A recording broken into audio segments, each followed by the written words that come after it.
신앙 고백하겠습니다. 전능하사 천지를 만드신 하나님 아버지를 내가 믿사오며 그 외아들 우리 주 예수 그리스도를 믿사오니 이는 성령으로 잉태하사 동정녀 마리아에게 나시고 본디오 빌라도에게 고난을 받으사 십자가에 못 박혀 죽으시고 장사한 지 사흘 만에 죽은 자 가운데서 다시 살아나시며 하늘에 오르사 전능하신 하나님 우편에 앉아 계시다가 저리로서 산자와 죽은 자를 심판하러 오시리라. 성령을 믿사오며 거룩한 공회와 성도가 서로 교통하는 것과 죄를 사하여 주시는 것과 몸이 다시 사는 것과 영원히 사는 것을 믿사옵나이다. 아멘. 찬송 278장 여러 해 동안 주 떠나 찬양하겠습니다. 찬송 278장입니다. 여러 해 동안 주 떠나 세상 연락을 즐기고 저 흉악한 죄에 빠져서 주 은혜를 잊었네. 오 사랑의 예수님 내 맘을 곧 엽니다. 곧 들어와 나와 함께하며 내 생명이 되소서. 죄악에 죽은 인생을 심히 불쌍히 여기사 저 하늘의 영광 버리고 이 세상에 오셨네. 오 사랑의 예수님 내 맘을 곧 엽니다. 곧 들어와 나와 함께하며 내 생명이 되소서. 홍포를 입은 구주는 가시면류관 쓰시고 저 십자가 높이 달리사 그 아픔을 참았네. 오 사랑의 예수님 내 맘을 곧 엽니다. 곧 들어와 나와 함께하며 내 생명이 되소서. 미련한 우리 인생은 주의 공로를 모르고 그 쓸쓸한 사막 가운데 늘 헤매고 다녔네. 오 사랑의 예수님 내 맘을 곧 엽니다. 곧 들어와 나와 함께하며 내 생명이 되소서. 아멘. 사랑의 하나님 아버지 앞에 나와 찬양하며 말씀 묵상하고 기도할 수 있도록 우리의 발걸음을 이곳 예배당으로 인도하여 주시니 감사합니다. 주의 은혜로 지금 이 자리까지 올 수 있었습니다. 항상 하나님의 은혜에 감사하며 살아가는 주의 백성 되게 하여 주시옵소서. 말씀으로 깨우치게 하시고 깨달은 말씀으로 기도하여 나의 인격에 말씀을 새기게 하여 주시옵소서. 날이 갈수록 나의 기도의 범위가 넓어지게 하여 주시옵소서. 감사드리며 예수님의 이름으로 기도합니다. 아멘. 누가복음 15장 11절부터 우리 마지막 32절까지 읽겠습니다. 신약성경 121면 누가복음 15장 11절부터 32절까지 한 절씩 교독하겠습니다. 또 이르시되 어떤 사람에게 두 아들이 있는데 그 둘째가 아버지에게 말하되 아버지여 재산 중에서 내게 돌아올 분깃을 내게 주소서 하는지라 아버지가 그 살림을 각각 나눠 주었더니 그 후 며칠이 안 되어 둘째 아들이 재물을 다 모아가지고 먼 나라에 가 거기서 허랑방탕하여 그 재산을 낭비하더니 다 없앤 후 그 나라에 크게 흉년이 들어 그가 비로소 궁핍한지라 가서 그 나라 백성 중 한 사람에게 붙여 사니 그가 그를 들로 보내어 돼지를 치게 하였는데 그가 돼지 먹는 쥐염 열매로 배를 채우고자 하되 주는 자가 없는지라 이에 스스로 돌이켜 이르되 내 아버지에게는 양식이 풍족한 품꾼이 얼마나 많은가 나는 여기서 주려 죽는구나 내가 일어나 아버지께 가서 이르기를 아버지 내가 하늘과 아버지께 죄를 지었사오니 지금부터는 아버지의 아들이라 일컬음을 감당하지 못하겠나이다 나를 품꾼의 하나로 보소서 하리라 하고 이에 일어나서 아버지께로 돌아가니라 아직도 거리가 먼데 아버지가 그를 보고 측은히 여겨 달려가 목을 안고 입을 맞추니 아들이 이르되 아버지 내가 하늘과 아버지께 죄를 지었사오니 지금부터는 아버지의 아들이라 일컬음을 감당하지 못하겠나이다 하나 아버지는 이르되 제일 좋은 종을 내어다가 입히고 손에 가락지를 끼우고 발에 신을 신기라 그리고 살진 송아지를 끌어다가 잡으라 우리가 먹고 즐기자 다시 살아났으며 내가 잃었다가 다시 얻었노라 하니 그들이 즐거워하다 맏아들은 밭에 있다가 돌아와 집에 가까이 왔을 때에 풍악과 춤추는 소리를 듣고 한 종을 불러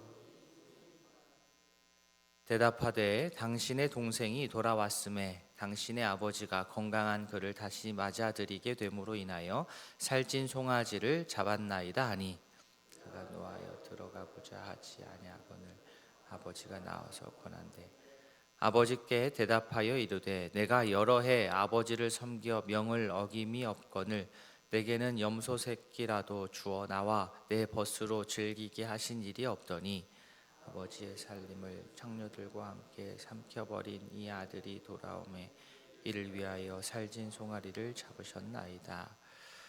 아버지가 이르되 예 너는 항상 나와 함께 있으니 내 것이 다 내 것이로되 이 내 동생은 죽었다가 살아났으며 내가 잃었다가 얻었기로 우리가 즐거워하고 기뻐하는 것이 마땅하다 하니라. 아멘. 자, 오늘 함께 읽은 본문 시작 부분 위에 파란색으로 소제목이 붙어 있습니다. 잃은 아들을 되찾은 아버지의 비유. 비유는 대상과 목적이 있습니다. 11절만 딱 보면 모르고요. 위로 올라가서 1절, 2절을 확인해야 됩니다. 세리와 죄인들이 예수님께 가까이 오는 모습, 즉 예수님이 이들을 거리낌 없이 환대하고 함께 식사 자리에 있는 것을 보고 당시에 서기관들하고 바리새인들이 수군거렸습니다. 그들이 수군거리는 것을 보고 그들에게 예수님께서 이 비유의 말씀으로 깨우치시는 그런 장면입니다. 자, 두 사람이 있습니다. 두 아들이 있습니다. 그런데 둘째가 무리한 부탁을 했습니다. 무리한 부탁이라기보다는 버릇없는 부탁입니다. 아버지가 아직 살아있는데 유산을 당겨달라. 보통은 이렇게 무리한 부탁을 하면 거절하는 것이 보통인데 아버지는 어찌된 일인지 둘째의 요구를 받아들여서 이참에 미리 당겨서 둘째의 몫을 떼어줍니다. 그랬더니 둘째가 기다렸다는 듯이 그 재산을 다 처분을 하죠. 논, 밭, 땅, 집, 값 나가는 물건들을 통째로 다 이제 먼 나라에 가지고 갈 수 없기 때문에 다 현금으로 바꿉니다. 이렇게 외국으로 나간 둘째가 돈을 의미 있게 쓸 리가 없습니다. 허랑방탕하게 그 재산들을 허비했습니다. 처음에는 이렇게 좀 쓰다가 마음을 좀 잡고 다시 좀 일을 해보고자 했을지도 모르겠습니다만 그때는 이미 좀 늦었습니다. 때마침 그 외국에는 그 땅에는 큰 흉년이 들었고 결국에는 제대로 경제 활동을 하지 못한 채 간신히 그 외국에서 그 나라 사람에게 붙어서 지내는 정도로 살았습니다. 거기서 하는 일이 돼지를 키우는 일이었다 나오는데요. 돼지는 당시에 유대인들에게 특별히 부정한 동물로 분류되는 동물입니다. 그는 너무 배가 고파서 돼지 사료라도 먹으려고 했지만 오늘 본문 나온 것처럼 그조차도 쉽지 않았습니다. 여기까지 이렇게까지 생활이 비참해졌을 때 그때서야 둘째가 정신을 차립니다. 아버지와 함께 살았을 때와 지금의 상태가 너무 대조적이기 때문입니다. 그는 아버지의 품을 그제서야 이제 그리워하면서 내가 아버지를 만나면 내가 이렇게 용서를 구해야지 하면서 혼자 막 연습을 합니다. 그 내용이 18절과 19절이 그 내용입니다. 내가 죄를 지었고 이제는 내가 감히 아버지를 아버지라 부를 수 없으니 품꾼의 하나로 여겨주십시오. 내가 아버지를 만나면 그렇게 말해야 되겠다 상상하면서 연습한 겁니다. 그리고 실제 그렇게 연습을 한 이후에 실제로 염치 없지만 아버지 있는 곳으로 어려운 발걸음을 뗍니다. 그런데 웬걸 무슨 일이 일어납니까? 아들이 아버지를 알아보기 이전에 아버지가 먼저 이 둘째를 알아보고 나와서 측은하게 여기고 포옹하고 좋은 옷으로 갈아입히고 손에 가락지를 키우고 발에 신을 신기고 잔치를 열라고 종들에게 명령합니다. 왜 잔치를 엽니까? 기쁘기 때문입니다. 잃었던 아들을 다시 찾았기 때문입니다. 죽은 것으로 혹시 죽지 않았을까 이렇게 생각했던 둘째가 살아 돌아왔기 때문에 잔치를 열었습니다. 자, 여기까지 읽으면 이제 훈훈한 이야기인데요. 그런데 의도치 않게 이야기가 뒷부분에 전개가 됩니다. 그 중심에는 이번에는 첫째 아들이 있습니다. 첫째 아들. 자, 둘째는 그런데 첫째 아들은 이 둘째가 돌아오는 그 날도요 성실하게 나가서 일했습니다.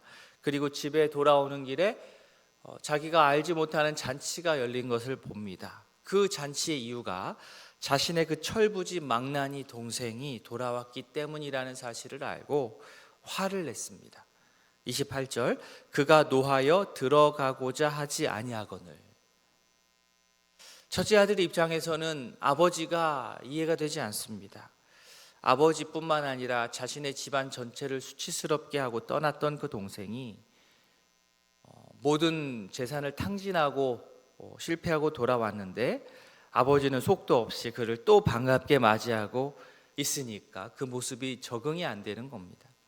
첫째 아들은 어떻습니까? 반면 성실하게 아버지 말씀 들으면서 열심히 순종적으로 일했습니다. 잔치를 열려면 자기와 같은 열심으로 한 사람을 위해서 잔치를 해야 되는 것 아닐까?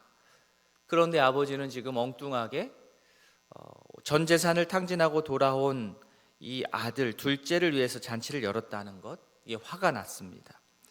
첫째는 이 동생을 위해 아버지가 살찐 송아지 잡은 것이 이것은 엄청난 낭비라고 생각했습니다. 이것은 아닙니다. 이건 낭비입니다. 이런 반응을 보이는 첫째에게 아버지가 하는 이야기가 31절과 32절입니다. 너는 항상 나와 함께 있으니 내 것이 다 네 것이다. 그런데 32절 내 동생은 죽었다가 살아났다. 내가 잃었다가 얻었기로 우리가 즐거워하고 기뻐하는 것이 마땅하다. 아버지는 지금 둘째만 편애하는 것이 아닙니다. 그런데 첫째는 서운한 마음으로 냉소적인 시각으로 이 일을 바라봤습니다. 아버지는 그래도 끝까지 첫째 아들을 설득했습니다. 아버지 어떻습니까? 집 나간 둘째도 품어야 되겠고 이렇게 좀 서운해하는 삐져있는 첫째도 달래야 되겠고 이것은 누가 누구를 더 사랑하고 덜 사랑하고의 문제가 아닙니다. 단순합니다. 32절이 아버지의 진심입니다. 자식이 죽었다고 생각했는데 살아서 돌아왔으니 그 자체로 끝입니다. 비록 그가 좀 속을 썩인 것이 있다 하더라도 잃었다가 얻었으면 그것으로 끝입니다. 그런데 첫째는 마음이 달랐습니다. 자기와 비교했기 때문입니다. 그러나 첫째는 생각해 봐야 됩니다. 이미 자신도 아버지로부터 사랑받았습니다. 재산 상속 받습니다. 아버지 보호 속에서 사회생활 잘하고 있습니다. 그렇다면 첫째 아들이 의당 취해야 할 태도는 무엇이냐? 아버지와 함께 자신의 동생을 기쁨으로 맞아들이고 함께 잔치를 여는 겁니다.